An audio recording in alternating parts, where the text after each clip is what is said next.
Hey YouTube, it's me Theosha, and today I'm going to answer some personal questions. Okay, they're not that personal, but I needed an idea for Veda Day number 11, and some of the girls in the house decided to throw out some questions to me, and so I'm going to answer as many of them as I can and keep the video as short as possible at the same time. So let's see here. They've got, in honor of my favorite color, I'm wearing blue. I don't know if it's really showing up as blue because I'm in a dim room.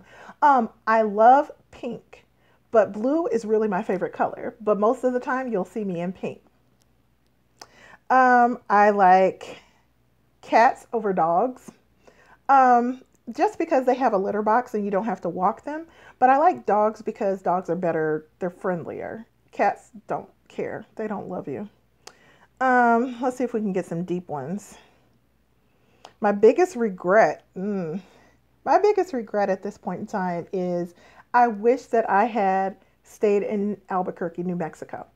After I graduated from college, I went out to visit a friend of mine who was getting married, and I had originally planned to stay out there forever. And then I ended up getting cold feet, and I decided to come back home to Illinois, and I just wonder what would my life be like if I had stayed there. I was fresh out of college, brand new to everything. Who knows what could have happened? But clearly it wasn't meant to be, so let's just not even dwell on that. Let's see here. Coke or Pepsi? Okay, in light of all of the Pepsi stuff that's going on, we just won't even talk about that. But it depends. Coke tastes better out of the fountain than it does in the can or bottle. Cherry Coke is the best out of the fountain, but Pepsi in the bottle, I like it better. The bottle in the can, I just like it better because it's sweeter. Let's see here. My favorite season is summertime. I absolutely love the heat. Some people can't take it. I don't care. Make it as hot as it can be. I'm good with it because I can always go to cool down. I mean, most of the time people keep the air cranked up so high that I'm freezing when I'm inside the building. And then so I go outside. I have gone outside when I worked in an office. I used to go outside to my car just to thaw out. It was crazy. Let's see here. My biggest fear, and not to sound so deep, but my biggest fear really is to die and not have fulfilled my actual purpose in this life. I do believe that my life is meant to touch other lives and to help people somehow navigate their way through their seasons that they're in. And so I really do strive to do just that and not get caught up in the everyday. You know, you really want to do something that lasts. And I am a Christian, and it says in the Bible that, you know, what you do for Christ shall last. And so, you know, if I impact people's lives in a positive way and telling them and showing them really about how I live as a Christian, and if that rubs off on someone, then I really do feel that that is helping me fulfill my purpose. If I could change anything about myself, what would it be? Honestly, I really do wish that I was more of an artist. I cannot paint to save my life. I've always wanted to be able to draw. And if I could change that about myself, I think I would, because I tend to see a lot of different things just in the world, especially in nature, that I absolutely love, and I can't recreate it. So if I don't take a picture of it, and even taking a picture of it still does not do it any justice because of what I see in my mind's eye. So if I could recreate those type of things, yeah, I would definitely be an artist. My favorite food is potatoes to a fault. I love them. I will eat potatoes in just about any form they come in. You know, I mean, the only potato I won't eat is a raw one and a rotten one. And covered in cheese, I could really get with the cheeses. Let's see. My favorite holiday. I don't have a favorite like national holiday per se. I consider my birthday my own personal holiday. And so that to me is like my favorite day of the year because I feel like it's the one day in life that nobody can really make you do anything. You do what you want to do and you go for it full fledged. This year, I don't know what I'm going to do. My birthday's not until December, so I do have some time yet, but I don't know. I think I should probably do something fun. Let's see. What would I love to do if money was no object? If I did not have to worry about quote unquote making a living, I probably would do a lot of volunteering. Um, I would really work with children and the elderly because those are two populations that seem to get missed in a lot of different things.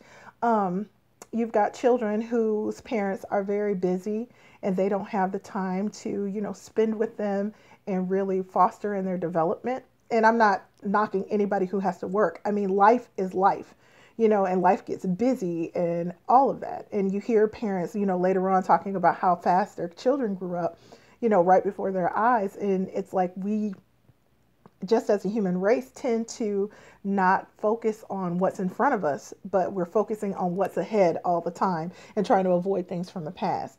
So, with that being said, yes, I would work with children. I would go and read stories with them, during library time and, you know, and then as for the elderly, I would work with them because, they often don't have family members that come to see them. And so they're lonely and nobody wants to end their days, in a lonely state. Somebody should be there listening to them and, just letting them pour out all of their knowledge because you want to get their age one day. Well, I'm assuming I want to be old and be like an old, cool grandma type lady. But I don't know if I ever want to have children myself.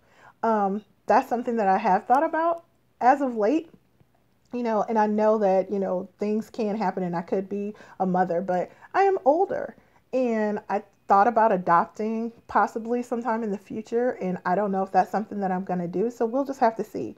I think that my time at this point in my life is better spent volunteering with those populations because I don't actually have that kind of pressure, I guess you can say, on me to have to do that in my quote unquote real life. So anyway, let's see here. My favorite. If I had been born somewhere else, where would it be and why? Now this one, if you know me, I would have loved to have been born in England. I do a British accent. I will not make you listen to that right now, but I would have loved to have been born across the pond, and that's mostly because it just seems so. It's a different culture over there, and I feel like as a Black woman over there, things just would have been different. I see so many people from different countries, like Black people from different countries, and I listen to them speaking with their accent, and I think it's so awesome. And not only that, but it just seems more freeing, more accepting, to just be who you are. And it's totally okay to be a Black person who happens to like this kind of music or to dress this certain way or whatever, And so I thought that that was really cool. I think that I definitely would have fit in there a little bit more than I fit in here growing up. But, there's purpose and reason for why I was born here. Let's see here, biggest failure. Yikes. My biggest failure in life, not taking chances. I've always played it safe. That is definitely something that I've always done. And I need to get some fire up under my butt and stop being so afraid of everything and just go for it. I mean, what happens if you are successful? Like, you can't be so afraid of failing and afraid of success at the same time. I just gave myself a word, y'all. These questions. Let's see here. My most embarrassing moment. I have so many. I really do. Oh my gosh. I am so happy that I have some kind of inkling of self-esteem because the things that have happened to me in public would just ruin other people. Like you would just become a recluse and just never come outside ever again. So one of my stories that I like to tell is I went to a party. And to this day, I can't even remember who was going away, but it was somebody's going away party, and it was a friend of a friend. So I got invited, just kind of like, hey, you know these people, you should see them off, whatever. But me and the people who were actually leaving really weren't that tight, I don't think, because I can't even remember who it was. Anyway, so I go to this bar, and first of all, never put stairs in a bar. I don't even drink, but that is just a bad idea. It's bad planning. It's just a lawsuit waiting to happen. Like, I don't understand that.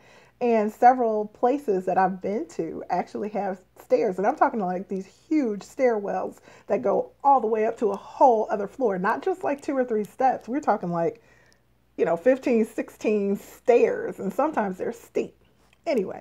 So I go there, I'm looking all cute, or so I thought, had all my stuff together. I have on a pair of heeled sandals, and I am walking up the stairs.